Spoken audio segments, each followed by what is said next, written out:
Coming up on this edition of Inside the Tribe, you'll get an inside look at the day in the life of a competitive band student on competition days.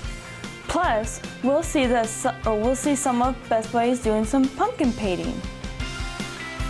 Now, from the Raider Nation and voted one of the best in the Midwest, this is East Peoria's own Inside the Tribe.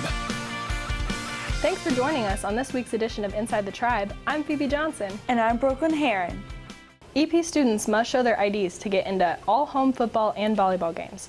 If you don't have your ID, the cost to enter the game is $3. Once you leave a football game, you will not be allowed to re-enter. The next art club meeting is today, Monday, October 17th. Please see Ms. Loman with any questions. East Peoria is looking for its next queen. This is a scholarship opportunity for a young lady between the ages of 16 and 20 to represent the city of East Peoria.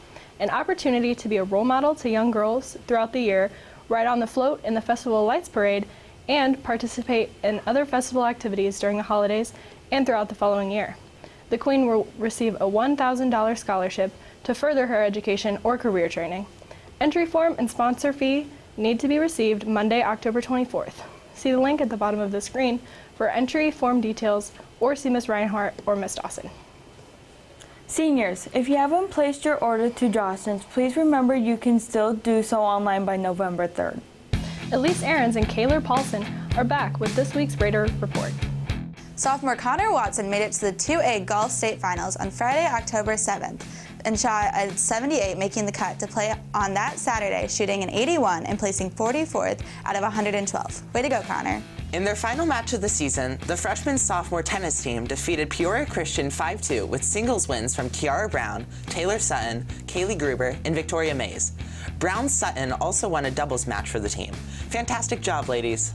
Our very own chess team took third place at the tournament on Saturday, October 8th. Bryson Lovell led the varsity team with 2 wins and a draw. Mason Brown had 2 wins, and Nathan Teeney had 2 wins and a draw. Both Skylar Berkeley and Jordan Marsh each had a win. Our girls' co-op swim team had a meet on Tuesday, October 11th.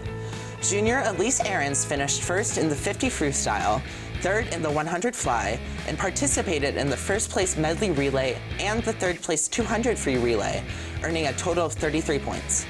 Senior Kara Kaczynski took 4th place in the 100 fly and participated in the 6th place medley relay and the 5th place 200 free relay, scoring a total of 9 points. Freshman Ava Chatowski took 2nd in the JV 200 IM and participated in the 1st place JV 200 free relay. Nice job, ladies. Both our girls cross country and boys cross country teams finished their regular seasons on Saturday the 8th, and we are excited to see what they're going to do in their postseason. Kelsey Cook led the girls team, setting her sights on another trip to state. The rest of the girls team has had a great season and continues to get faster with each meet. Way to go, girls. Aiden Thompson leads the boys team and is looking at another trip to state. He recently won a meet against Peoria Notre Dame and Dunlap and medaled at the Metamora Invite on Saturday the 8th. Way to go, Aiden, and good luck with the rest of your season. Keep up all the great work, Raiders. That's all for this week's Raider Report. I'm Elise Ahrens. And I'm Kaylor Paulson. Coming up, you'll get an inside look at the day in the life of a student in marching band. And take a look at our awesome Best Buddies painting some pumpkins. Mount Pilatus, a lair of dragons, slumbers at night, shrouded in darkness and mystery, high above Lucerne. The first thing the band does on competition days is meet in the morning for a rehearsal. At this rehearsal, the band goes over any last-minute changes to the show and practices more to prepare themselves for the performance that evening. Although waking up early in the morning can be difficult, more practice means a more engaging performance and a better score.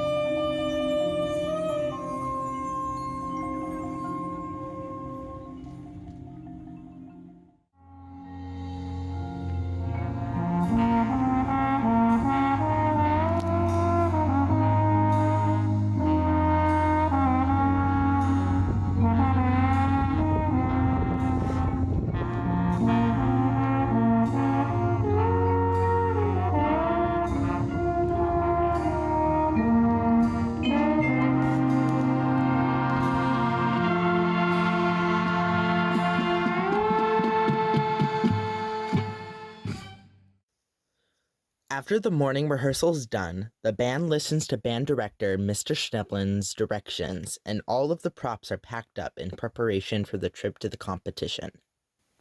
Today, we're here with the director of bands here at the high school, Adam Schneblin, and I wanted to ask him a couple questions about this year's marching band show. Starting with, what is the marching band show this year? The show title this year is called Mountain of Dragons, and it's music originally written for concert band that we have adapted to marching band, written by Stephen Reinecke. And what point do you start thinking about putting the plans in for the next show?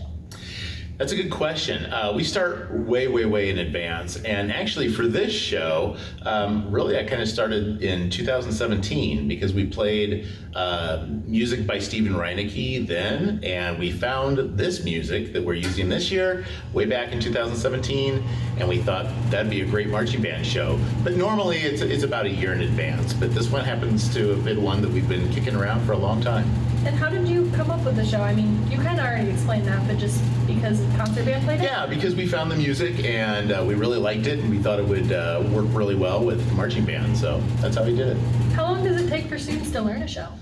We start working with students and learning the music in May. We hand it out, and then everybody starts to just get the music down and in a rough form, and then we work on it all summer, and then we have the show put together in the fall. Last but not least, what is your favorite part about the show this year? That's hard to say. There are so many things I love about it, but I think if I had to choose one thing that I would say is the best, it would be the props. I love the big mountain that we have this year out there, and the screens with the scenery, and the mountain has smoke and neat effects, so I think that's my favorite part. Thank you. After a lunch break, the band comes back to the high school and boards buses bound for the Metamora competition. Once the band makes it to their destination, everyone gets in uniform and prepares for the performance coming soon.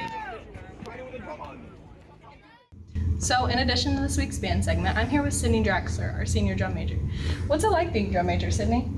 It's really fun. I get to hang out with Abby and Maya, who are my other two drum majors, and it's a lot of work because the whole band kind of depends on you to keep tempo, but I like it. What's it like switching back and forth from conducting to playing your soprano sax? It's really cool because for the past 2 years since I've been drum major, I haven't gotten the opportunity to play my instrument on the field, so I like it a lot that I get to do that still. And what's your favorite thing about the show this year? I think the fog machine on the mountain is a really cool addition, and it's awesome to see. Thanks, Sydney. Showtime!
After their performance, the band waits for the results of Class 5A.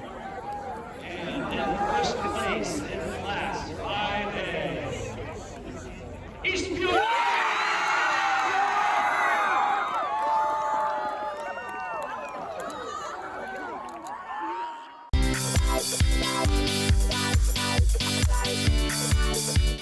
This week's segment of Inside the Tribe is brought to you by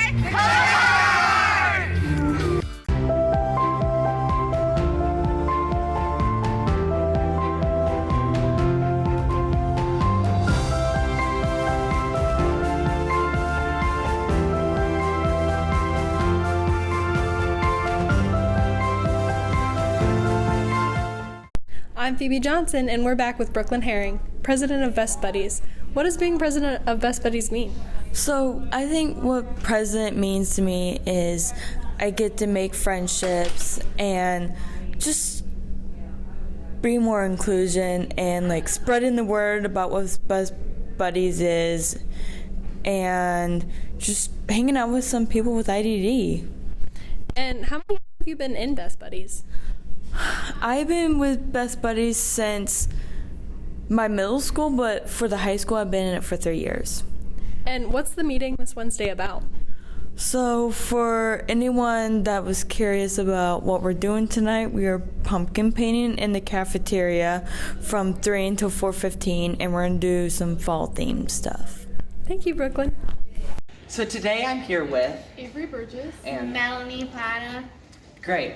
So Avery, what's it like being on Best Buddies? It's really fun just to hang out with everybody, and it's just very inclusive, and anyone can join, and yeah. And Mel, what's your favorite part about Best Buddies? Just hang out with the kids and Best Buddies. And for both of you, how long have you been on Best Buddies? This is actually my first year being a part of it. Probably this is my 5th year in Best Buddies. Cool, thank you. So today I'm here with Miss Harris, the new advisor for the Best Buddies program.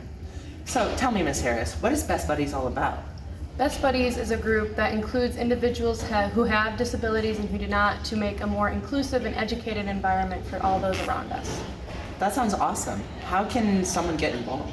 So you can contact me personally. My email is eharris@ep309.org, or you could talk to our president, Brooklyn Heron, who would also love to educate you and include you in Best Buddies. Cool. Tell us about some of the activities that are coming up. Awesome. So one activity we have coming up this month is we're actually joining up with Unified PE, and we're doing an inclusive Halloween party. And we're going to do different Halloween activities, make Halloween cookies, come in costumes and have a good time. As well, we're going to be doing that during Christmas as well, and having a Unified and Best Buddies Christmas party. Awesome. Thank you. Yep.